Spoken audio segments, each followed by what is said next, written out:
Hello बच्चों, तो भाई कैसे हो आप सभी। आई होप सारे बच्चे एकदम अच्छे होंगे, एकदम बड़े होंगे और एकदम मस्त होंगे। बच्चों तो आप सबका बहुत बहुत स्वागत है बेटा तुम्हारे क्लास 7th हिंदी मीडियम के चैनल पर।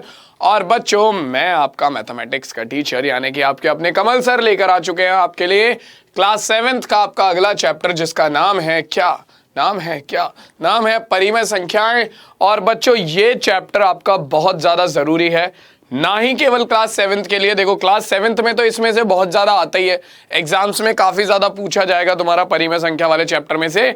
लेकिन ये चैप्टर बच्चों तुम्हारे आगे आने वाली क्लासेस के लिए भी बहुत ज्यादा इंपॉर्टेंट है, जैसे कि तुम्हारी class 8th, class 9th, class 10th, हर जगह तुम्हें ये चैप्टर और ये शब्द जो है परिमेय संख्याएं ये देखने को मिलेंगे। ठीक है, तो बहुत ज्यादा जरूरी है कि तुम इस चैप्टर को बहुत ध्यान से समझो, सारी चीजों को अच्छे से पढ़ो और सारी चीजों को अच्छे से समझकर आगे चलो। ठीक है बच्चों, इस चैप्टर के बाकी सारी चीजें जो है, मतलब देखो चैप्टर को मैंने कुछ पार्ट्स में डिवाइड करा है ताकि हम अच्छे से सारी चीजों को समझ पाए। ठीक है, और कम टाइम में सारी चीजों को समझ पाए। ठीक, तो भाई पहला पार्ट आपके सामने आ जा रहा है। आगे आने वाले पार्ट्स हैं, उन्हें देखने के लिए तुम्हें क्या करना है, केवल चैनल को सब्सक्राइब करना है। जैसे ही क्लास आएगा अपना जो सब्सक्राइब बटन के सामने तुम्हारा बेल आइकन है उसे प्रेस कर देना, ताकि जैसे ही क्लास आए तुम लोगों को तुरंत पता चल जाए कि भाई क्लास आ चुकी है। ठीक है, तो तुम्हें क्या करना है, चैनल को सब्सक्राइब करना है और बच्चों इस क्लास को अपने जितने भी तुम्हारे दोस्त वगैरह उन सबके साथ शेयर करना है। ठीक है, तो चलो फिर शुरुआत करते हैं इस क्लास की। और क्लास की शुरुआत करते हैं एक छोटी सी संख्या के साथ, एक छोटी सी चीज के साथ, जो कि हमारी परिमेय संख्या है। अब यार देखो परिमेय संख्याएं क्या है, तो भाई हमने देखो अगर हम बात करें तो हमने सबसे पहले प्राकृतिक संख्याओं के बारे में जाना था, नेचुरल नंबर्स, है ना। प्राकृतिक संख्या या फिर हम इन्हें काउंटिंग नंबर्स भी कहते हैं। ठीक है, ये वो संख्याएं होती हैं जो कि गिनने में काम आती हैं। ये वो संख्याएं होती हैं जो कि हमारा 1 से शुरू होती है, जैसे कि 1, 2, 3, 4, 5 और डैश डैश डैश डैश। ठीक, इसके बाद आती है बच्चों हमारे पास क्या, इसके बाद आता है हमारे पास प्राकृतिक संख्याओं के बाद हमारे पास आई पूर्ण संख्या है। क्योंकि हमसे कहा गया कि यार एक बात बताओ, जब सभी संख्याओं से पहले एक संख्या आती है, जब सभी संख्याओं से पहले एक संख्या आती है, जैसे 5 से पहले 4 आ रहा है, 4 से पहले 3 आ रहा है, 3 से पहले 2 आ रहा है, 2 से पहले 1 आ रहा है, तो 1 से पहले क्यों नहीं आता कुछ भी। ठीक है, तो भैया इस चीज को, इस डाउट को खत्म करने के लिए हमने क्या करा, 1 से पहले 0 को ले लिया। किसे ले लिया, 0 को ले लिया। तो भैया 0 से शुरू होने वाली संख्याएं हमारी पूर्ण संख्या होती हैं। तो 0, 1, 2, 3, 4, 5 डैश डैश डैश डैश। ठीक है, अब भैया देखो तुम्हारा प्राकृतिक संख्याओं के अंतर्गत सारी की सारी जो तुम्हारी देखो पूर्ण संख्याएं थी, उनके अंतर्गत तुम्हारी सारी की सारी प्राकृतिक संख्याएं आ गई, है ना। और एक 0 भी आ गया। ठीक, एक 0 भी आ गया। तो बच्चों हमेशा ध्यान रखना कि सभी प्राकृतिक संख्या जो है वो पूर्ण संख्याएं होती हैं, लेकिन सभी पूर्ण संख्या प्राकृतिक संख्या नहीं होती, क्योंकि 0 एक पूर्ण संख्या है लेकिन प्राकृतिक संख्या नहीं है। लेकिन इसके बाद कहा गया ठीक है चलो इतनी बात हमने आपकी मान ली कि भैया पूर्ण संख्या तक हम आ गए, लेकिन एक बात बताओ, जब बात आती है माइनस वाली चीजों को देखने की, जैसे कि हम शिमला वगैरह में या फिर जो हमारा सियाचिन ग्लेशियर वगैरह है या हिमालय वगैरह है, वहां पर अगर हम बात करें तो तापमान जो है वो माइनस में चला जाता है, 0 डिग्री से भी नीचे चला जाता है। अब भाई उस तापमान को या वैसी किन्हीं चीजों को मापने के लिए हम किस चीज का इस्तेमाल करें, वैसी चीजों को मापने के लिए तो अभी हमारे पास कोई संख्या नहीं है। ठीक है, तो कहा गया ठीक है एक काम करते हैं, 0 के एक तरफ सारी धनात्मक संख्या ले लेते हैं और 0 के दूसरी तरफ सारी ऋणात्मक संख्या ले लेते हैं। ठीक है, और इन्हें नाम क्या दिया गया, इन्हें नाम दिया गया पूर्णांक। क्या नाम दिया गया भाई, इन्हें नाम दिया गया पूर्णांक। अब बच्चों पूर्णांक वो संख्याएं थी जिसमें धनात्मक संख्याओं के जितने भी माइनस वाले पद थे वो सारे के सारे आ गए। तो बच्चों यहां पर तुम्हारी सारी की सारी पूर्ण संख्या तो आ ही आ गई, साथ ही साथ सारे के सारे ऋणात्मक संख्याएं भी इसके अंतर्गत आ गई। ठीक है, लेकिन भाई फिर कहा गया एक बात बताओ, आपने 0 भी ले लिया, आपने काउंटिंग नंबर्स भी ले लिए, आपने माइनस वाली संख्या भी ले ली, चलो कुछ टाइम के लिए सही था, लेकिन बताओ ऐसी संख्याएं जो हैं जो ये हमारी भिन्न वाली संख्याएं हैं, जो फ्रैक्शन वाली संख्याएं हैं, ये कहां गई? 1/4, 1/2, 5/7, 8/9, ये सब संख्याएं बच्चों हमारी पूर्णांकों के अंतर्गत तो आती नहीं है। तो भाई ये सारी संख्याएं कहां गई? तो फिर एक और संख्याओं का समूह बनाया गया जिसे नाम दिया गया परिमेय संख्या। क्या नाम दिया गया बच्चों? इसे नाम दिया गया परिमेय संख्या। और कहा गया कि जितने भी तुम्हारे भिन्न वाले पद हैं, जितने भी तुम्हारी भिन्न वाली संख्याएं हैं, 1/2, 1/4, -3/5, 2/7, वो सब परिमेय संख्याओं के अंतर्गत आएंगे। ठीक है। अब जैसे कि तुम जानते हो कि प्राकृतिक संख्या पूर्ण संख्या के अंतर्गत आ गई, पूर्ण संख्या पूर्णांक के अंतर्गत आ गई, क्या पूर्णांक भी परिमेय संख्या के अंतर्गत आते हैं? तो इसे समझेंगे हम आगे। ठीक है। लेकिन सबसे पहले हम एक परिमेय संख्या को एक निश्चित परिभाषा दे देते हैं। ठीक है, कि यार परिमेय संख्या होती क्या है। तो बेटा देखो, अगर कोई भी संख्या, ध्यान से इस परिभाषा को नोट कर लो सारे बच्चे। ठीक है, यह परिभाषा बहुत इंपॉर्टेंट है। वे संख्या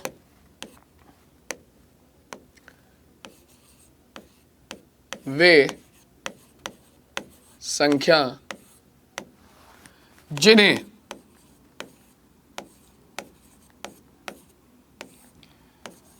P/Q, ध्यान से देख लो बच्चों, P/Q। ठीक है, वे संख्या जिन्हें P/Q के रूप में लिखा जा सकता है। क्या किया जा सकता है? लिखा जा सकता है। ठीक है, जहां पर, ध्यान से देखते हुए चलना बच्चों, जहां पर आपका P व Q क्या हो? P व Q पूर्णांक हो, P व Q पूर्णांक हो, वह Q बराबर ना हो 0 के। वह ये जो Q है, यानी कि जो हमारा हर है, ये 0 के बराबर ना हो। ठीक है, परिमेय संख्या कहलाती है। परिमेय संख्या कहलाती है।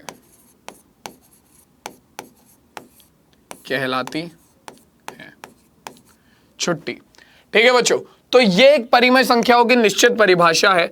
अब जैसे कि मैं आपको उदाहरण बताऊं, तो देखो बेटा, यहां पर मैं लिख देता हूं 1/2, सबसे बेसिक सा उदाहरण। ठीक है, तो भाई देखो, ये जो संख्या है ये मेरी P/Q के रूप में लिखी हुई है। ये जो संख्या है ये मेरी P/Q के रूप में लिखी हुई है। यहां पर हमारा P जो है, यानी कि जो 1 है, और Q जो है, यानी कि जो 2 है, दोनों के दोनों पूर्णांक भी हैं। क्या है? दोनों के दोनों पूर्णांक भी हैं। तो भैया इसका मतलब क्या हो गया? आपका 1/2 ये हमारी एक ऐसी संख्या है जिसे P/Q के रूप में लिखा हुआ है, जहां पर P और Q दोनों पूर्णांक है, और आपका जो Q है, यानी कि जो हर है, वो 0 के बराबर भी नहीं है। तो ये हमारी कैसी संख्या हो गई? एक परिमेय संख्या हो गई। कैसी संख्या हो गई बच्चों? एक परिमेय संख्या हो गई। लेकिन अगर मैं यहां पर लिख दूं, मान लो 5/0, तो भाई देखो, यहां पर P/Q के रूप में ये लिखे हुए हैं। ठीक है, यहां पर देखो, ऊपर वाली संख्या भी एक पूर्णांक है और नीचे वाली संख्या भी एक पूर्णांक है, क्योंकि 0 भी बच्चों हमारा पूर्णांक के अंतर्गत आता ही आता है। ठीक है, तो ऊपर वाली संख्या भी पूर्णांक है, नीचे वाली संख्या भी पूर्णांक है। लेकिन यहां पर जो हमारा Q है, यानी कि जो हर है, वो 0 के बराबर है। और अगर बच्चों कभी भी किसी संख्या का हर 0 के बराबर आ जाता है, तो वो संख्या अपरिभाषित हो जाती है। तो भैया यहां पर देखो, हमें पहले ही बोला गया था कि Q यानी कि जो हर है वो 0 नहीं होना चाहिए, और यहां पर 0 है, इसका मतलब ये एक परिमेय संख्या नहीं होगी। ठीक है, तो बेटा आपको परिमेय संख्या होने के लिए ये वाली तीनों कंडीशन सेटिस्फाई करनी होंगी कि भैया जो आपकी संख्याएं हैं वो P/Q के रूप की हो। ठीक, आपका दोनों की दोनों P और Q जिनमें पूर्णांक हो, और Q बराबर नहीं होना चाहिए 0 के। ये 3 कंडीशन आपको सेटिस्फाई करनी पड़ेंगी, तभी काम चलेगा। जैसे कि मान लो, अगर मैं यहां पर लिख देता हूं 0.33, अब क्या ये एक परिमेय संख्या है? बिल्कुल है। क्यों? क्योंकि मैं यहां से दशमलव हटाऊंगा तो मैं इसे लिख सकता हूं 33/100। अब ये P बटे Q के रूप में लिखी गई, जहां पर P और Q दोनों पूर्णांक है, 33 भी पूर्णांक है और 100 भी पूर्णांक है, और हमारा Q यानी कि 100 जो है वो 0 के बराबर भी नहीं है। तो भैया ये हमारी एक क्या हो गई? परिमेय संख्या हो गई। तो बच्चों परिमेय संख्या होने के लिए आपको इन 3 कंडीशनों को सेटिस्फाई करना, यानी कि इन 3 कंडीशनों का पालन करना बहुत ज्यादा जरूरी है। एक ये और एक ये। तो भैया तीनों परिमेय, जो परिमेय संख्या थी वो सबको क्लियर हो गई। परिमेय संख्या सबको क्लियर हो गया, समझ में आ गया परिमेय संख्या क्या होता है? चलो बहुत ही बेहतरीन। अगर समझ में आ गया है तो कमेंट सेक्शन में बताओ कि हाँ सर समझ में आ गया है। ठीक है, और इस क्लास को जल्दी से लाइक करो और शेयर कर दो अपने सारे दोस्तों के साथ तुरंत। ठीक है, अब बच्चों देखो, अब ये कहा गया कि ठीक है ये तो हमें पता लग गया परिमेय संख्या क्या होती है, लेकिन क्या जो हमारे पूर्णांक हैं वो परिमेय संख्या होती हैं? क्या पूर्णांक परिमेय संख्याएं होती हैं? चलो भाई इसके बारे में भी बात कर लेते हैं। अब देखो बच्चों, आपके पूर्णांक क्या होते हैं?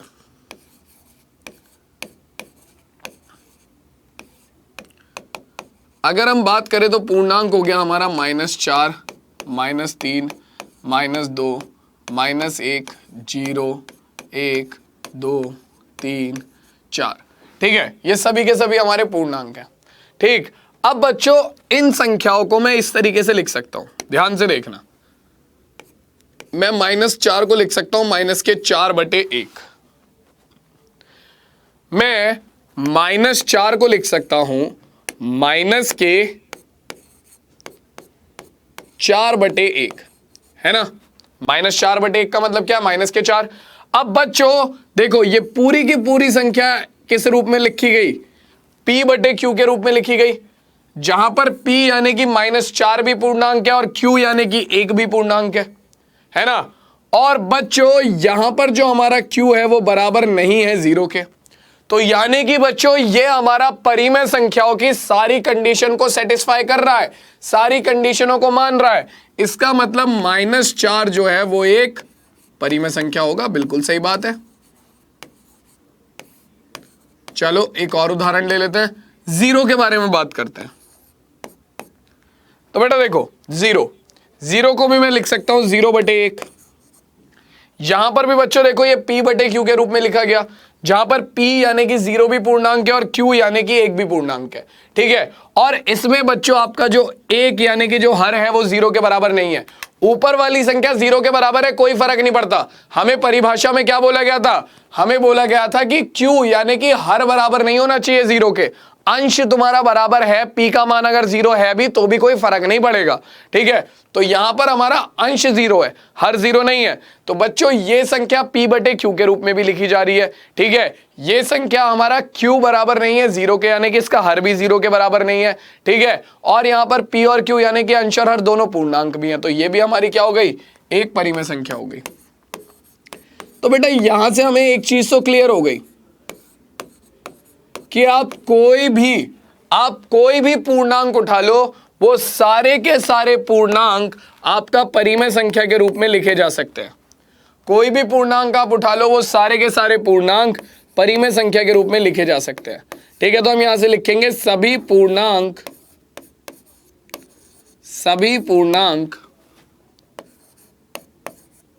परिमेय संख्या होते हैं। क्या होते हैं भाई? सभी पूर्णांक परिमेय संख्या होते हैं। ठीक है, जो तुम्हारे जितने भी पूर्णांक हैं सारे के सारे वो सभी पूर्णांक परिमेय संख्या होते हैं।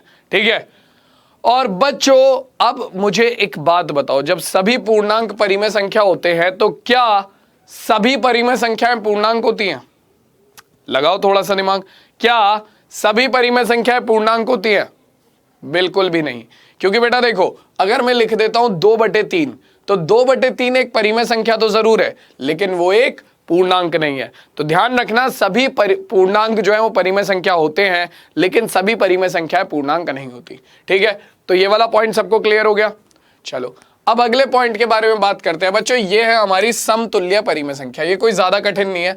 मान लो जैसे कि तुम्हारे पास एक परिमेय संख्या है 1/2। ठीक है, इसमें मैं ऊपर नीचे 2 से गुणा कर देता हूं।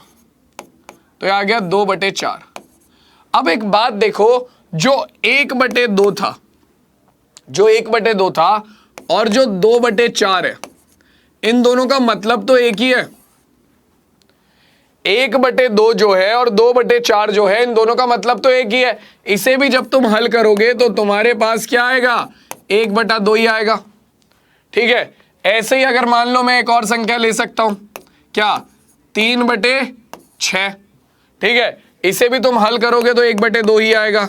या 4/8, इसे भी हल करोगे तो 1/2 ही आएगा। तो बच्चों, ऐसी संख्याएं जिनका मान बिल्कुल एक होता है, ठीक है, जिनका मान समान होता है, जिन्हें हल करने के बाद समान परिमेय संख्याएं प्राप्त होती है, जैसे कि 2/4, 3/6, 4/8, इन सबको तुम हल करोगे तो तुम्हारे पास 1/2 ही निकल कर आएगा। तो ये संख्याएं तुम्हारी समतुल्य परिमेय संख्याएं कहलाती हैं। क्या कहलाती हैं बच्चों, समतुल्य परिमेय संख्याएं कहलाती है। और अगर तुम्हें किसी भी संख्या के समतुल्य परिमेय संख्या निकालनी है तो बहुत सिंपल सा तरीका है। मान लो मुझे 3/4 के समतुल्य परिमेय संख्या निकालनी है, ठीक है, तो कैसे निकालेंगे, इसके अंश में और हर में समान संख्या से गुणा कर दो। इसके अंश और हर में समान संख्या से गुणा कर दो। जैसे ऊपर वाली में करेंगे तो 2 तिया 6 बटे 4 दूनी 8। मैंने दो ऊपर और नीचे अंश और हर में 2 से गुणा कर दी। ठीक है, ऐसे ही अंश और हर में 3 से गुणा कर दो तो क्या आएगा, 3 तिया 9 बटे 4 तिया 12। तो 9/12 भी इसकी समतुल्य संख्या हो जाएगी, समतुल्य परिमेय संख्या हो जाएगी। 4 से गुणा कर देंगे तो 4 तिया 12 बटे 4 चौक 16। तो 12/16 भी हमारी एक समतुल्य परिमेय संख्या हो जाएगी 3/4 की। तो इस तरीके से हम निकालते हैं बच्चों हमारा क्या, समतुल्य परिमेय संख्या है। ठीक है, तो समतुल्य परिमेय संख्या भी क्लियर हो गया। अब आता है बच्चों आज की क्लास का हमारा 2 जो लास्ट टॉपिक है उनके बारे में बात कर लेते हैं, धनात्मक परिमेय संख्या और ऋणात्मक परिमेय संख्या। तो बच्चों देखो, हमारा धनात्मक परिमेय संख्या वो होती है, देखो भाई, हमारी जो परिमेय संख्या होगी वो हमेशा अंश बटे हर के रूप में होगी। ठीक है, तो अगर अंश भी धनात्मक है, ध्यान से देख लो बच्चों, अगर अंश भी धनात्मक है और हर भी धनात्मक है, दोनों चीजें धनात्मक है, तो हमारी परिमेय संख्या धनात्मक परिमेय संख्या कहलाएगी। जैसे कि यहां पर 1/4 और 1/2 लिखा हुआ है।